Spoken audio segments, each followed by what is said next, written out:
கவிப்பேரரசு வைரமுத்து அவர்களின் கள்ளிக்காட்டு இத்திகாசம் பகுதி 30. சாமி இருக்கா இல்லையாங்கிற சந்தேகம் தடவையா வந்துச்சு பேயத்தேவருக்கு. சண்டைக்காரனுக்கு கூட ஈவு இறக்கம் இருக்குமே, இந்த சாமிக்கு இல்லையே. கஞ்சுக்கு செத்தவன் குறவலையை இப்படி கடிச்சுக்கிட்டு இருந்தா அது சாமியா இருக்க முடியுமா? செத்து 1 மாசம் ஆகியும் கண்ணுக்குள்ளேயே இருக்கா மின்னல் பொண்ணு. சின்ன கழுத, சிரினா அழுகிறவ, அழுனா சிரிக்கிறவ. பாவம் பண்ண தெரியாத பட்டாம்பூச்சு, ஒழுகிக்கிட்டே இருக்க மூக்க துடைக்க தெரியாது அந்த நாதி இல்லாத நாய்க்கு. சிந்தடினா சிந்த மாட்டா, நம்ம கட்டை விரலையும் சுட்டு விரலையும் அவள் மூக்கில் வச்சு அமுக்கி சிந்தடி செருமி சிந்தடி அப்படின்னு சொன்னா கூட யாத்தே எப்பன்னு கையையும் காலையும் உதறி அழுவாளே தவிர சொந்தமாக மூக்கு சிந்த தெரியாத பக்கி கழுத. அந்த பச்சை மண்ணா பழியாகி போனா தந்தி கம்பியில் அடிபட்டு கிடக்கிற காக்கா மாதிரிலப்பா கருகி கிடந்தா.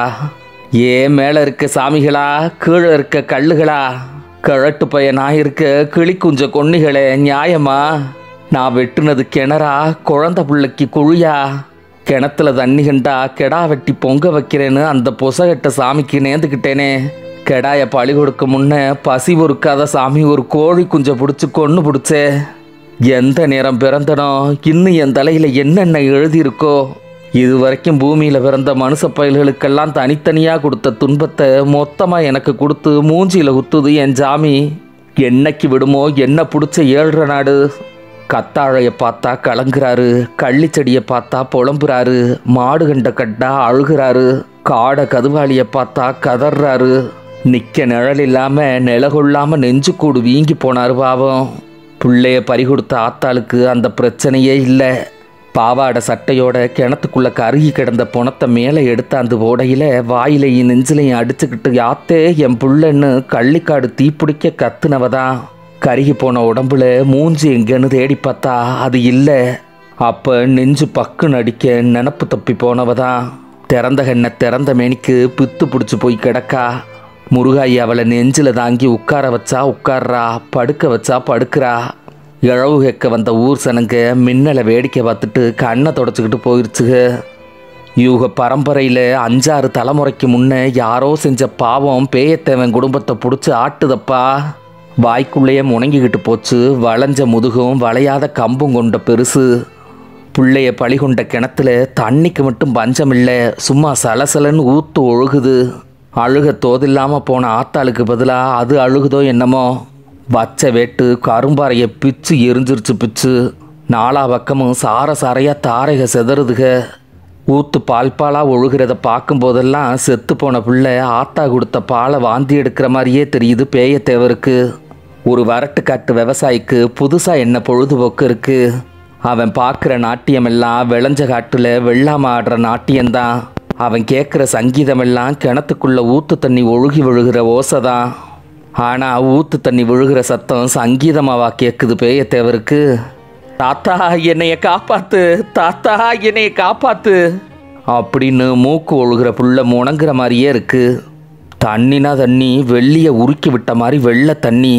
எடுத்து குடிச்சா இளநி தண்ணி, இறக்க வத்தாத தண்ணி.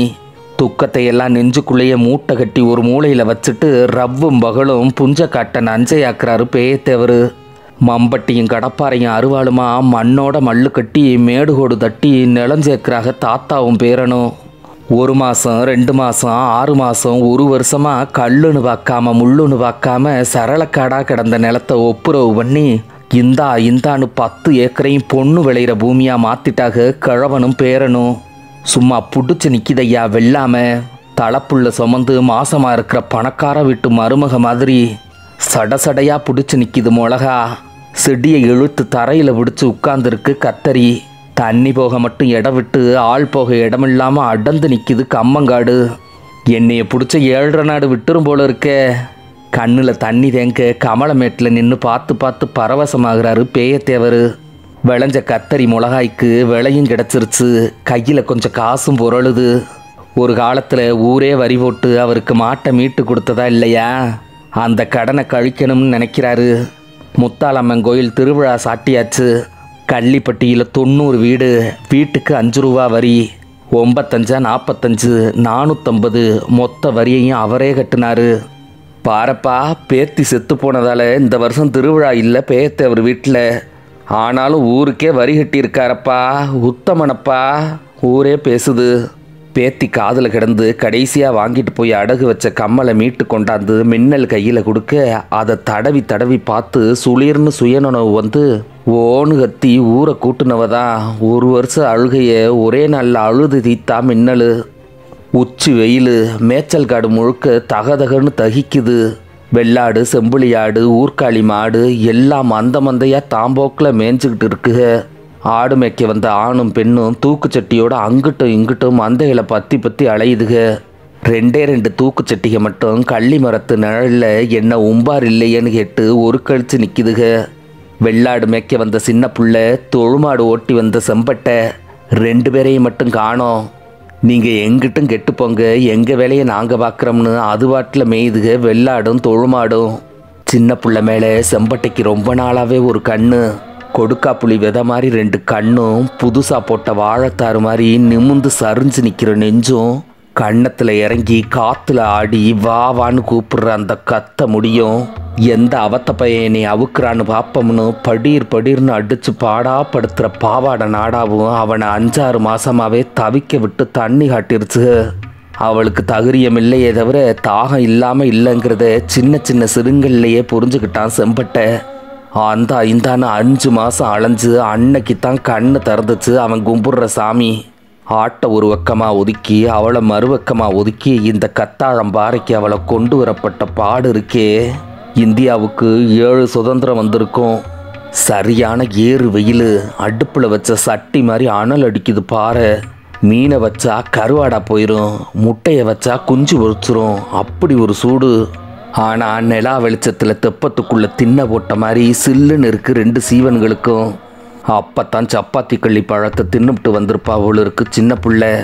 சும்மா செஞ்சாயம் அடித்த மாதிரி செக்க செவேர்னு உதடு செவந்து நிற்க, காட்டு இன்னும் எங்கெங்கே செவந்திருக்குன்னு பார்ப்போம்னு அவன் மொத்த உடம்பையும் அவன் மேலே போட்டு முரண்டு பிடிக்க, அவள் கண்ணை திறக்காம அங்கிட்டும் இங்கிட்டும் தலையாட்டி வாயை திறக்காம வாய்தா போட, எங்கே சுற்றி எங்கே வரலாம்னு அவன் 10 விரலும் பழமாக யோசிக்க, அசைய மாட்டேன், பூட்டி தான் கிடப்பேன், ஆம்பளை சிங்கம்னா எடுத்துக்க அப்படின்னு அவள் எதுக்கும் இடம் கொடுக்காம இறுகி போக, அந்த 6 மாதம் அவசரக்காரன் ஒவ்வொரு அம்பா போடலாமா இல்லை பிரம்மாஸ்திரத்தை முதல்லையே பிரயோகப்படுத்தலாமான்னு முடிவெடுக்க போகிற நேரத்தில் அப்படின்னு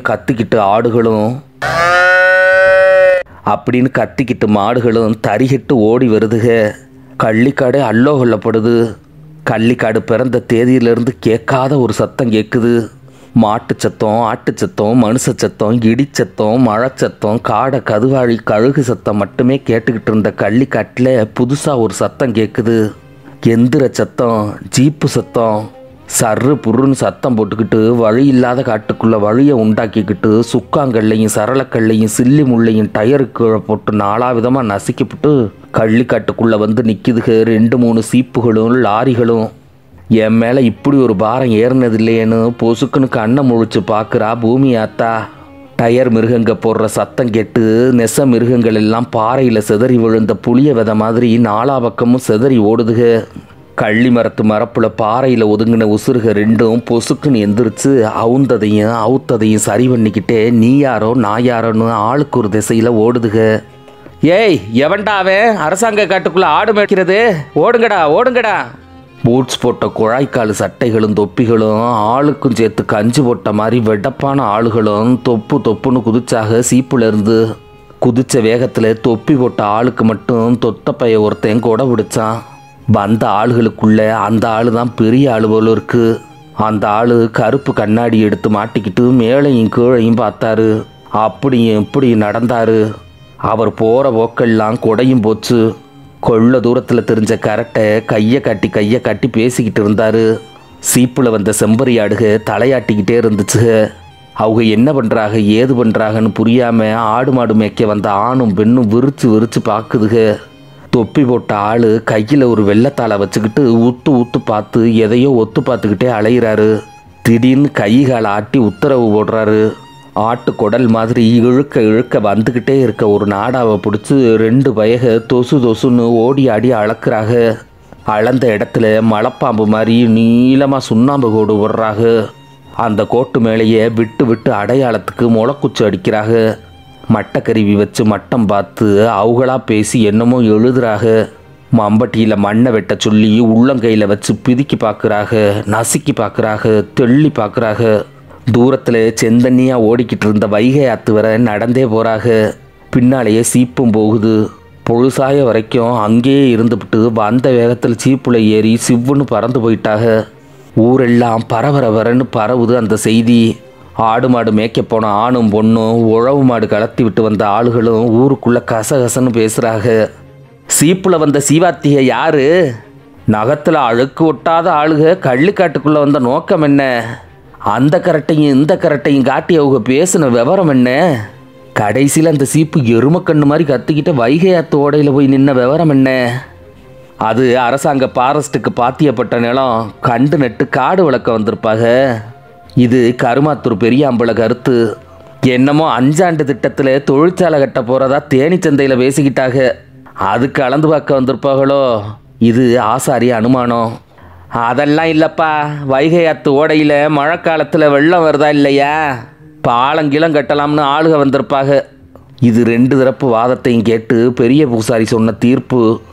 எல்லாரும் பேசி முடிக்கட்டும்னு வாயில் ஒரு வீடியை பற்ற வச்சு இவனுங்கெல்லாம் கேன பயல்கிற மாதிரி ஒரு சிரிப்பும் சிரித்து வேடிக்கை பார்த்துக்கிட்டு இருந்தார் சைக்கிள் தேவர். அந்த ஊருலேயே சைக்கிள் வச்சிருக்க ஒரே ஆளுங்கிறதுனால சன்னாசி தேவருங்கிற பேர் சைக்கிள் தேவர்னே ஆகிப்போச்சு. ஊருக்குள்ளே அந்த ஆள் எவங்கிட்டையும் நின்னோ உட்காந்தோ பேசுறதில்ல. சைக்கிளில் உட்காந்துக்கிட்டே வலது காலில் ஒரு பெடலை மிதித்து இடது கால் பெருவரில் பூமியில் ஊனி யானை மேலே போகிற ராசா பிச்சைக்காரனை பார்த்து பேசுகிற மாதிரி பேசுவார். ஊர்லேயே பெரிய வெடிப்பு படித்தவர் அவர் தான். அதாவது அந்த காலத்துலேயே 4வது வெயில். தேனிக்கோ ஆண்டிப்பட்டிக்கோ போய் திரும்பினா கையில் பேப்பர் பிடிச்சி வர்ற ஒரே ஆள் சைக்கிள் தேவர் தான். ஊரில் அவரை தவிர எல்லாரும் காட்டு பையனும் அவருக்கு ஒரு நினப்பு. எல்லாரும் பேசி ஓயவும், என்னங்கப்பா இனி நான் பேசலாமா அப்படின்னாரு சைக்கிள் தேவர். அம்பலக்கல் கூட்டமே அவர் பக்கம் திரும்பிச்சு. ஃபாரஸ்ட்டும் இல்லை, பாலமும் இல்லை, நம்மளை எல்லாம் பொச்சுல சாம்பல் அடிச்சு போங்கடா ஊரை விட்டுன்னு சொல்லி சர்க்காரு அங்கு உதிர்ச்சுடோ. சைக்கிள் தேவர் வெடிகுண்டை தூக்கி போடவும் மூச்சு பேச்சு இல்லாமல் ஊரே நெஞ்ச பிடிச்சி நின்றுருச்சு.